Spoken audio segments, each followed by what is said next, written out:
In this video project, you'll watch a series of clips from my conversations with Faye Peace, a survivor of stage 3 womb cancer. We're talking about her lived experiences and how her late diagnosis inspired her to take action on behalf of others. In these clips, we're preparing her for a presentation in front of a live audience at the IGCS Advocacy Summit in Dublin, Ireland, which will take place on October 15th. We'll be talking about the public narrative framework, which is a leadership development practice and a strategic way of framing and sharing personal experiences to influence change. We'll be recording the entire summit in Dublin, so if you want to see how it went, you'll be able to watch it on YouTube just a few days after the event.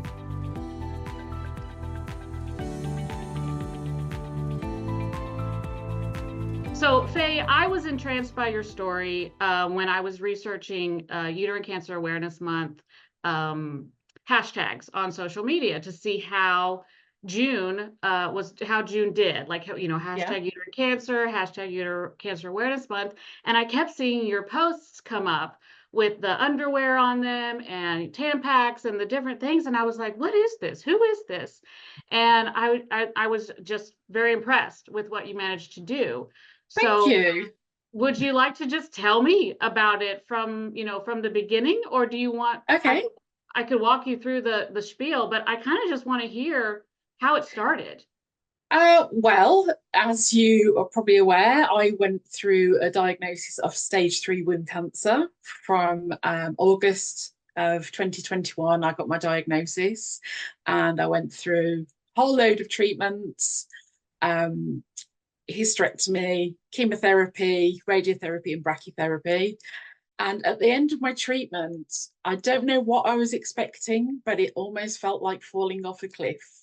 It was like you're going into the hospital every day for treatment, and then suddenly there's nothing, and you haven't had your final scan to be able to tell you if there's nothing there. You're just kind of left for these few weeks. And after about 3 weeks' time, I'd been going on the internet, and there was a wonderful lady called Dame Deborah James, and she'd been doing her own campaigning for bowel cancer. And she'd managed to get information about bowel cancer onto Andrex toilet paper packaging. And it just really inspired me. I felt like I needed to do something with my journey. It was quite a horrible journey, like a lot of people's cancer journeys are. I don't know, do you ever have a good cancer journey? But at the end of it, I just felt like I needed to change it into a positive and do something really positive with it and make something happen. So let me tell you a little bit about the public narrative. Now that we sort of opened up your story here, the public narrative is a leadership practice. It's a development practice developed by Professor Marshall Ganz out of Harvard, and it's to motivate others to join you in action on behalf of a shared purpose. So whatever moment is your moment of change, of your a choice you had to make, and then that would be where you invite people on the journey with you to also make a similar choice, or to be inspired by that choice that you had to make, that challenge. Then the story of us is who you're talking to. So what would draw others to join you in the work? What are your shared experiences with that group? What connects you? And then the story of now, of course, is what needs to change? What do we need to do? Why do we need to act now? What can we do if we act now? This is a framework. It's not just a single telling of your story. We're not writing a play that you tell over and over again. It's a movable piece that works in the scenario that you're in, because you can tell your public narrative to one person in a hallway and get them to join you in action. You can tell it to a room full of people. You can tell it to different kinds of people and adapt it to those groups. So do you want to kind of talk through it a little bit? What do you think you might call it to? Yeah, I think the first part, the story of self, I think the thing for me really was that moment when I was laying in bed feeling really quite down, and just suddenly it was like weight being lifted off me, just suddenly feeling so positive, so passionate that something needed to happen, and I could be lay there and start that ball rolling and see what happened. That was the real change moment for me. I just felt so inspired, and yeah, that was the start of my journey.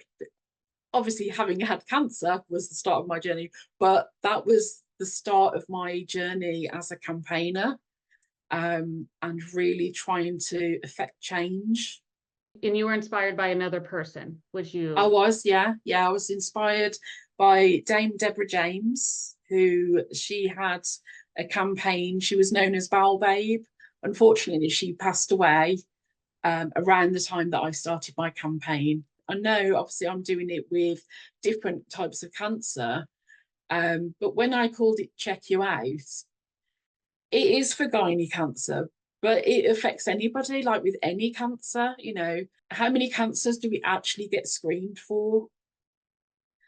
There aren't many. Yeah, there aren't many. So yeah, it just felt like the baton was passed to me. I had a job to do.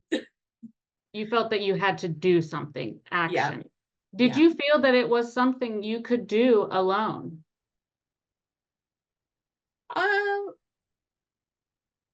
Yeah, I did. Yeah, I suppose I didn't really think about it. I knew, obviously, that if I was going to go onto social media, start doing this campaign, I would need people to like and share and follow. And of course, every time somebody follows me and shares something, you just don't know who's going to see it and what difference that's going to make.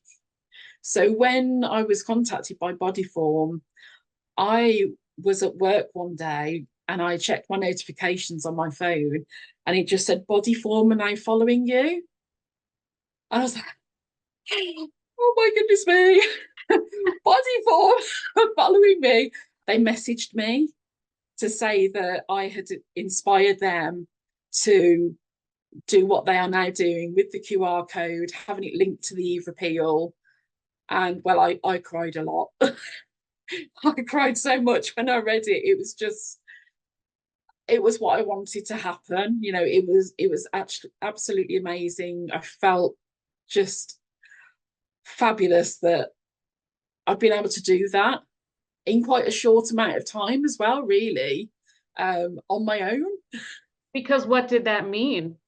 What does that? It meant that people were out there listening, and they'd noticed it. They'd noticed all my effort that I put into it, and it was going to make a difference. That QR code being on that packaging will make a difference to so many people. Somebody's going to scan that QR code and think, that's me, I've got those symptoms. It's like taking advantage of the companies want to be socially responsible. Absolutely. And I've made that comment to companies before, that it is their social responsibility. If you're saying on your website that we care about you, we care about the environment, we care about the products that you're using, all of these things, you're saying that you care. Well, how do you care about us? Show me how you care. All right, so let's think a little bit about the story of us. So I think that the story of yourself is very clear. The story of now is becoming clearer. The story of us, I think it's almost seeming more like advocates. Yeah. Well, yeah. For me, the people that I want to inspire into joining me is anybody that loves somebody that has those gynae organs. Everybody has a mom, a sister, a nan, an aunt, female friends, somebody that they would just, to find out that somebody that you love has one of these cancers is just heartbreaking. So if you have somebody that you would feel heartbroken to know that they have an advanced stage of that cancer, then you need to do something about it.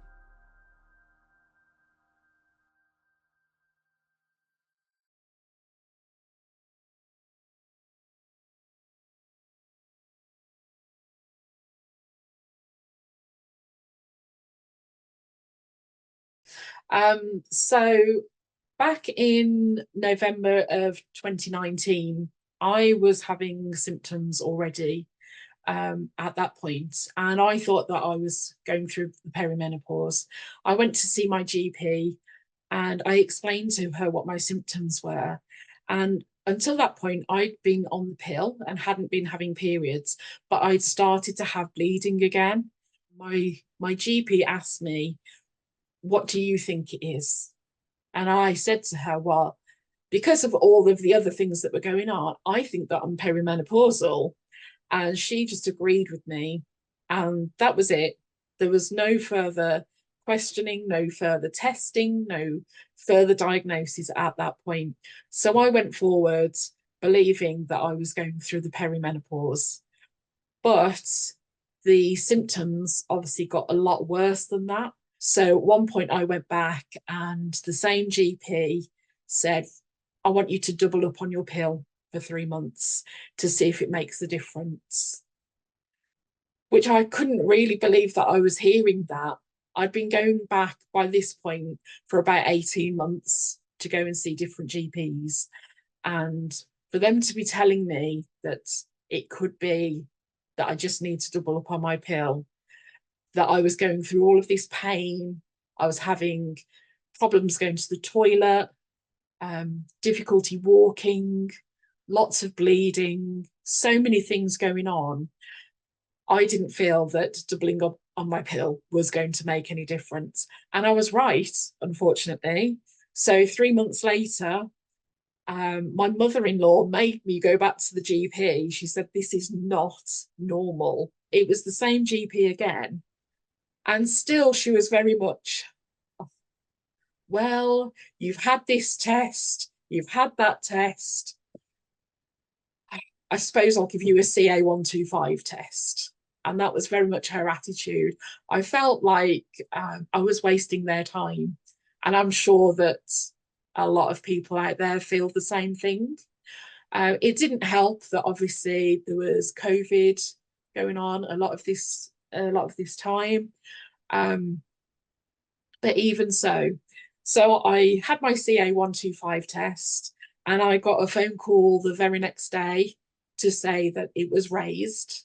It was enough to cause concern and refer me on to the 2-week diagnosis. So I went to the specialist.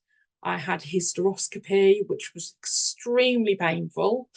And a couple of weeks later, I got my diagnosis. And they were absolutely adamant. When I spoke to my surgeon for the first time, he was absolutely adamant that it was stage 1 and that I'd got nothing to worry about.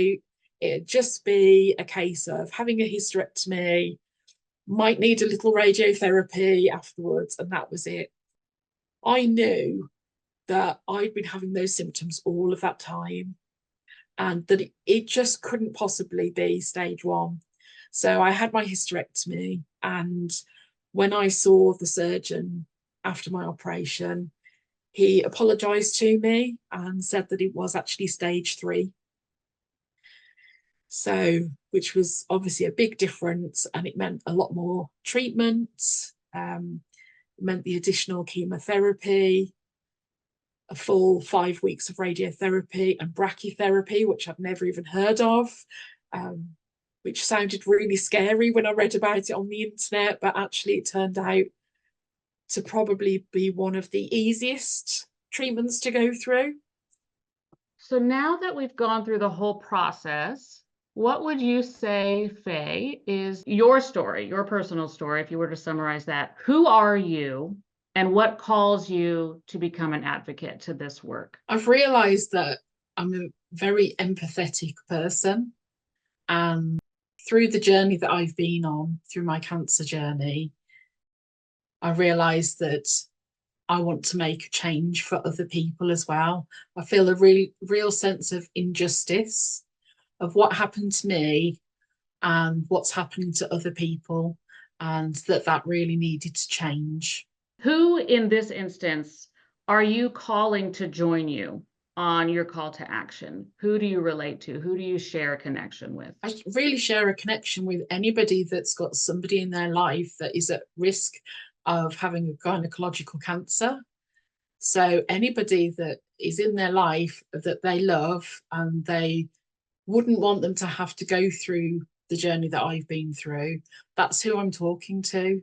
That's who needs to join me with my campaign and really help to make that difference. And what is your story of now? What is your call to action? What vision can you achieve with those people that you connect to if you all act together? My absolute dream is for this to go worldwide, and for people that want to join in with my campaign or start their own campaigns, for them to make those producers of period products in the countries where they live realise their social responsibility. And so I envision in the future that there's going to be packages of period products around the world that are going to have either a message on there or a QR code on there, so that everyone, the millions of people in the world that have gynecological areas, they are able to go out there and easily access that information. Do you feel that this was helpful for you for other presentations too, this process? Yes. Really? Definitely. Because I spoke at the roundtable for Frontiers in Gynecological Cancer last year, and I was like so nervous because it was the first one that I'd done. I mean, I did it on Zoom, so I got my notes with me and that, but yeah, just the nerves really got to me. So yeah, just this whole process has really helped, reaching out to people, like including the people that are in the room. Yeah, it's made a difference. That gives me confidence too, as well, to invite other people to join into this process, because I think that we want to empower patients and advocates to really realize the power that they have. So definitely. Because you didn't ask for any of this. No. You didn't ask to say, let me get up on the stage and tell you this story. It just sort of all happened. Well, I've got to say, when I told my family that I was doing this, I was laughing. I was like, this is just hilarious, me, getting up on stage and talking about it. So yeah, I'm not that person normally, or I wasn't that person. So, but it turns out I am that person. And you're going to be amazing. I hope so. I mean, we love you.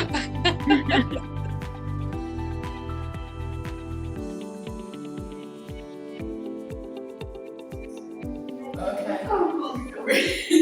Ringing out, ringing this bell 3 times well. It's told to clearly say, my treatment's done, this course is run, and I am on my way. Well done, Faye. Oh. Faye's experience with late diagnosis is sadly not uncommon. By recounting key moments of vulnerability during her journey, she makes us feel motivated to join her in spreading awareness about the signs and symptoms of gynecologic cancers. And she makes it easy. As she puts it so well, #CheckYouOut. So I hope you found this interesting, and consider what your narrative might be. What do you want to motivate others to do? And what connects you to the people who you want to influence? How can you lead that change, drawing on your own lived experiences?